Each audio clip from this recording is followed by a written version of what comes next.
आइए सुनते हैं प्रेमचंद की कहानी ठाकुर का कुआं।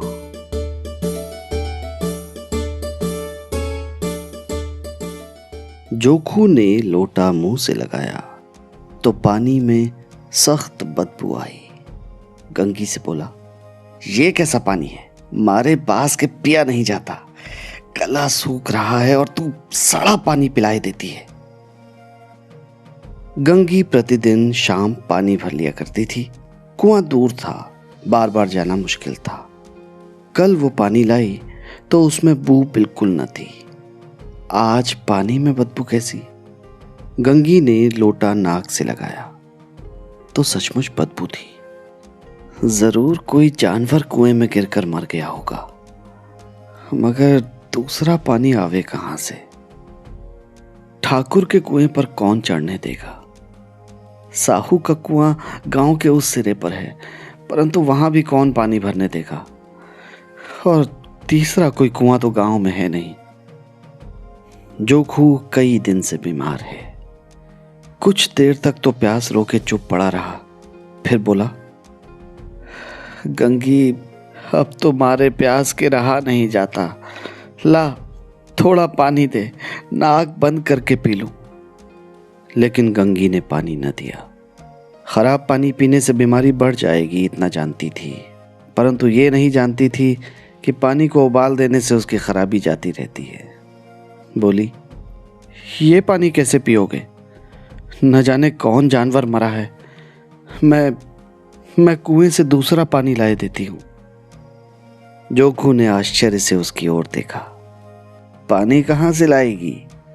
ठाकुर और साहू के दो कुएं तो हैं, क्या एक लोटा पानी भी न भरने देंगे? हाथ पांव तुड़वा आएगी और कुछ ना होगा। बैठ चुपके से, ब्रह्म देवता आशीर्वाद देंगे, ठाकुर लाठी मारेंगे, साहू जी 1 के 5 ले लेंगे। अरे गरीबों का दर्द कौन समझता है? हम तो मर भी जाते हैं तो कोई द्वार पर झांकने नहीं आता। कंधा देना तो बहुत बड़ी बात है, ऐसे लोग कुएं से पानी भरने देंगे?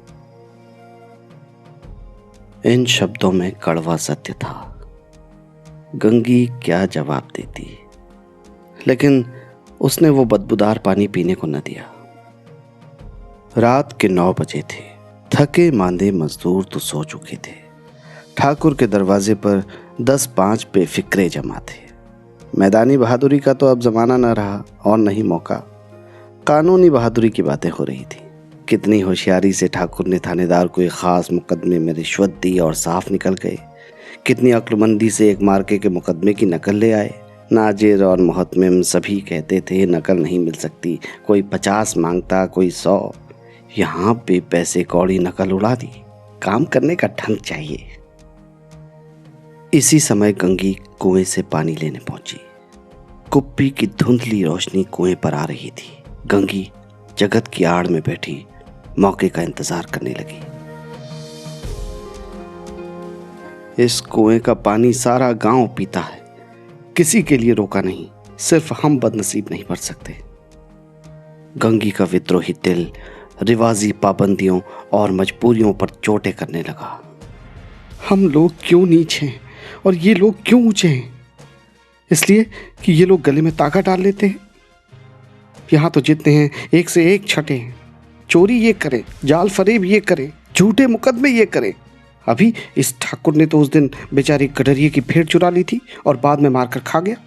इन्हीं पंडित के घर पर 12 मास जुआ होता है। यही साहू जी तो घी में तेल मिलाकर बेचते हैं। काम करा लेते हैं, मजदूरी देते, नानी मरती है। फिर किस बात में हमसे ऊंचे हैं? कभी गांव में आ जाती हूँ तो रस भरी आंख से देखने लगते हैं, जैसे सबकी छाती पर सांप लौटने लगता है। परंतु ये घमंड कि हम लोग ऊंचे हैं। कुएं पर किसी के आने की आहट हुई। गंगी की छाती धक धक करने लगी। कहीं देख ले तो गजब हो जाए। उसने घड़ा और रस्सी उठा ली और झुककर चलती हुई एक वृक्ष के अंधेरे साये में जाकर खड़ी हो गई। कब इन लोगों को दया आती है किसी पर? बेचारे महगू को इतना मारा कि महीनों खून थूकता रहा। इस पर ये लोग ऊंचे बनते हैं। कुएं पर स्त्रियां पानी भरने आई थीं। उनमें बात हो रही थी। खाना खाने चले और हुक्म हुआ कि ताज़ा पानी भर लाओ। हम लोगों को आराम से बैठे देखकर जैसे इन मर्दों को जलन होती है। ये तो ना हुआ कि कलसिया उठाकर भर लाते, बस हुक्म चला दिया कि ताज़ा पानी लाओ, जैसे हम लौंडिया ही तो हैं। अरे तो लौंडिया नहीं तो और क्या हो तुम? रोटी कपड़ा नहीं पाती, 10-5 रुपये भी छीन झपट कर ले ही लेती हो, और लौंडिया कैसी होती हैं? मत लजाओ दीदी, क्षण भर आराम करने को जी तरस कर रह जाता है। इतना काम किसी दूसरे के घर कर देती तो इससे कहीं ज़्यादा आराम से रहती। ऊपर से वो एहसान मानता। यहाँ तो काम करते करते मर जाओ पर किसी का मुंह सीधा नहीं होता। दोनों औरतें पानी भरकर चली गईं तो गंगी वृक्ष की छाया से निकली और कुएं की जगत के पास आई। बेफिक्रे चले गए थे। ठाकुर भी दरवाजा बंद कर अंदर आंगन में सोने जा रहे थे। गंगी ने क्षणिक सुख की सांस ली। किसी तरह मैदान तो साफ हुआ। अमृत चुरा कर लाने के लिए जो राजकुमार किसी जमाने में गया था, वो भी शायद इतनी सावधानी के साथ और समझ बूझ कर न गया हो। गंगी दबे पांव कुएं की जगत पर चढ़ी। विजय का ऐसा अनुभव उसे पहले कभी नहीं हुआ था। उसने रस्सी का फंदा घड़े में डाला, दाएं बाएं चौकन्नी दृष्टि से देखा, जैसे कोई सिपाही रात को शत्रु के किले में सुराख कर रहा हो। अगर इस समय वो पकड़ ली गई तो फिर उसके लिए माफी या रियायत की रत्ती भर भी उम्मीद नहीं। अंत में देवताओं को याद करके उसने कलेजा मजबूत किया और घड़ा कुएं में डाल दिया। घड़े ने पानी में गोता लगाया, बहुत ही आहिस्ता, जरा भी आवाज न हुई। गंगी ने 2-4 हाथ जल्दी जल्दी मारे। घड़ा कुएं के मुंह तक आ पहुंचा। कोई बड़ा शहजोर पहलवान भी इतनी तेजी से न खींच सकता था।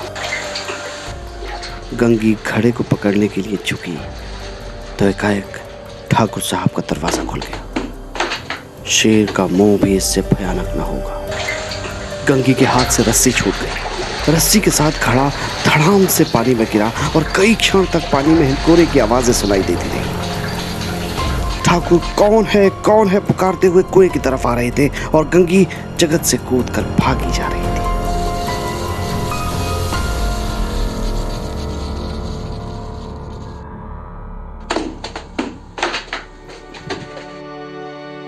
घर पहुंचकर देखा कि जो खूह लोटा मुंह से लगाए वही मैला गंदा पानी पी रहा है।